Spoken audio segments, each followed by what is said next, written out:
Teaser చాలా బాగుంది. Thanks అండి. చూస్తున్నాను. నాకు అంటే సుందరాకాండ్ అంటే టైటిల్ పెట్టడానికి కారణం ఏంటని అడుగుతుంది. ఎందుకంటే 92లో రాఘవేంద్ర గారు చేశారు, 2008లో బాపు గారు చేశారు. అవునవునండి. ఆ రెండు కథలను మార్చి మీ కథలో బాగుందని చెప్పి నరేష్ గారు చెప్తున్నారు. చాలా బాగుంది. మాకంటే టీజర్ వరకే తెలుసు. టైటిల్ ఎందుకు సుందరాకాండ్ పెట్టవలసి వచ్చింది? ఇందులో మీరు ఎసెన్స్ ఏం యాడ్ చేశారు అంటే చెప్పగలంటే చెప్పండి. నరేష్ గారు చెప్పిన దానికంటే ఎక్కువ చెప్పండి. లేదండి, బేసిక్గా టైటిల్ పెట్టడానికి అయితే ఒక పర్పస్ ఉంది, అది మీరు సినిమా చూస్తే తెలుస్తుంది. బట్ ఓవరాల్గా కూడా సుందరాకాండ అనేది ఇట్స్ మోర్ అబౌట్ ఎఫర్ట్స్. అంటే అందులో పెద్ద విధ్వంసం ఉంటుంది, మా దాంట్లో అంతేం ఉండదు. కానీ ఇట్ ఈస్ జస్ట్ ఏంటంటే అంత వైలెన్స్లో కూడా there is a beautiful effort. హనుమంతుడు చేసిన బ్యూటిఫుల్ ఎఫర్టే సుందరాకాండ. సో ఎలా మా సిద్ధార్థ్ చేసిన ఒక బ్యూటిఫుల్ ఎఫర్టే సుందరాకాండ. సో ఇద్దరు లెజెండ్స్ చేశారు, రాఘవేంద్ర గారు, బాపు గారు. వాళ్ళ పక్కన వెంకీ కూడా జాయిన్ అవుతాడా? హోప్. ఖచ్చితంగా నేను మళ్ళీ ఒకసారి చెప్తున్నా, ఘంటాపదంగా చెప్తున్నాను. ఒక్కొక్క సుందరాకాండకి ఒక విలువ ఉంది.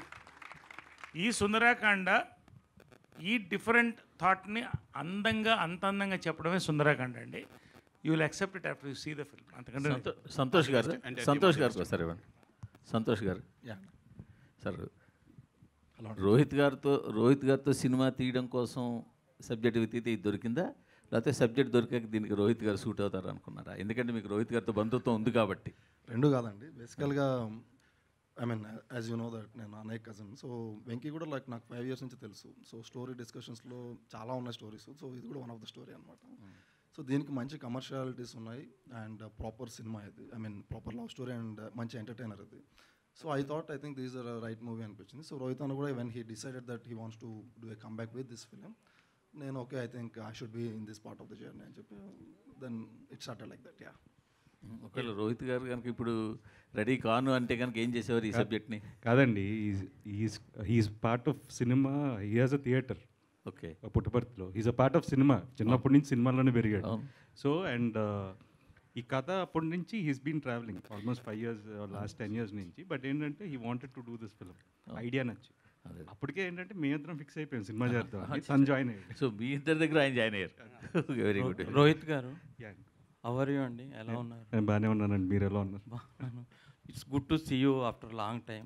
అంటే 6 years ఎందుకని గ్యాప్ తీసుకున్నారు? అంటే మీకు సరైన కథలు రాలేదా, లేకపోతే మీరు చేయకూడదు అనుకున్నారా, బ్రేక్ తీసుకోవాలనుకున్నారా, ఎందుకని చేయలేదు? అంటే ఇప్పుడు ఆమె అడిగినట్టు అది కోఇన్సిడెన్సా?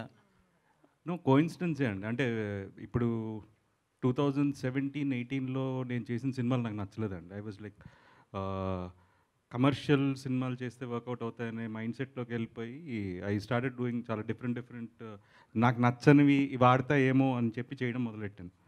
బట్ ఏంటంటే ఆఫ్టర్ దట్ ఐ రియలైజ్ ఏంటంటే తెలియకుండా ఒక లూప్లో పడిపోయాను. సో బ్రేక్ ఇద్దాం అనేది initial idea. But covid and then ఇంట్లో చిన్న ఫ్యామిలీ ఇష్యూస్, సో వాటి వల్ల ఇంకొంచెం డిలే అయింది అంతే అండి. ఓకే, శ్రీదేవి గారు, ఇప్పుడు థియేటర్స్కి కూడా జనాలు రావట్లేదని అంటున్నారు కదండి, అంటే ఎట్లా తీసుకుంటారు? కొంచెం చిన్న సినిమాలకి రావట్లేదు, ఓన్లీ పెద్ద సినిమాలకే ఓపెనింగ్స్ ఉంటున్నాయి, ఆ తర్వాత మళ్ళీ ఏ సినిమా వచ్చినా కూడా జనాలు రావట్లేదు అని అంటున్నారు కదా ఇప్పుడు. అలా అనేది ఏం లేదండి. ఇప్పుడు బెస్ట్ ఎగ్జాంపుల్స్ 3-2 హిందీలో. You name the biggest Bollywood stars, వాళ్ళకంటే ఏంటంటే 3-2 బిగ్గెస్ట్ బిజినెస్. అంటే కంటెంట్ మీద నమ్మకం. సో సినిమా బాగుందంటే ఖచ్చితంగా థియేటర్లకు వస్తారు.